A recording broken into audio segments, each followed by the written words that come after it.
Grundlagar. I Sverige finns 4 grundlagar. Grundlagarna beskriver hur Sverige ska styras. Dessa lagar skyddar vår demokrati och därför är de svårare att ändra på än vanliga lagar. De 4 grundlagarna är regeringsformen, successionsordningen, tryckfrihetsförordningen och yttrandefrihetsgrundlagen. I regeringsformen beskrivs hur all makt utgår från folket och att riksdagen utses av folket. Den första regeringsformen skrevs 1634. Tidigare hade kungen all makt, men den har successivt minskat.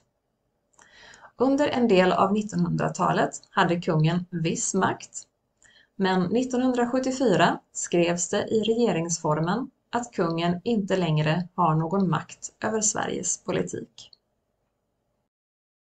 I successionsordningen står det vem som ska ärva tronen efter kungen och bli landets statschef. Tidigare var det enbart en son som kunde ärva kronan, men 1979 bestämdes det att även en kvinna kunde bli statschef.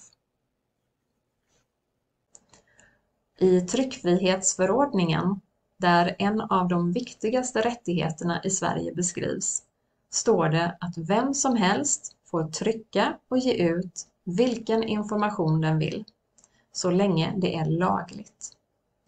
Det är till exempel olagligt att kränka och förtala någon. Att kränka någon är att behandla någon orättvist på grund av exempelvis personens etnicitet, ursprung, sexuella läggning eller funktionshinder. Att förtala någon innebär att man sprider lögner om en person. Till exempel att man säger att någon har gjort något olagligt fastän den inte har gjort det.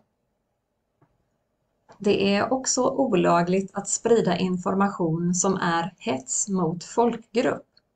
Det vill säga att man till exempel skriver att människor från ett visst land eller med en viss kultur är dåliga.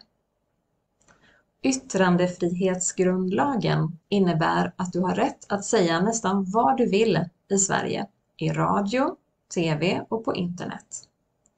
Det är dock inte heller här tillåtet att förtala eller kränka någon. Ett annat brott mot yttrandefrihetsgrundlagen är till exempel att lägga upp en film på internet där sexuellt våld ingår. Regeringen får inte kontrollera det som sänds i radio, på tv eller på internet i förväg. De har dock rätt att granska filmer som visas på bio och ge en rekommendation till vilken ålder filmerna är lämpliga för. För att ändra en grundlag behövs 2 riksdagsbeslut under olika valperioder. Det vill säga att riksdagen röstar igenom ett beslut under en period och under nästa valperiod röstas beslutet igenom igen.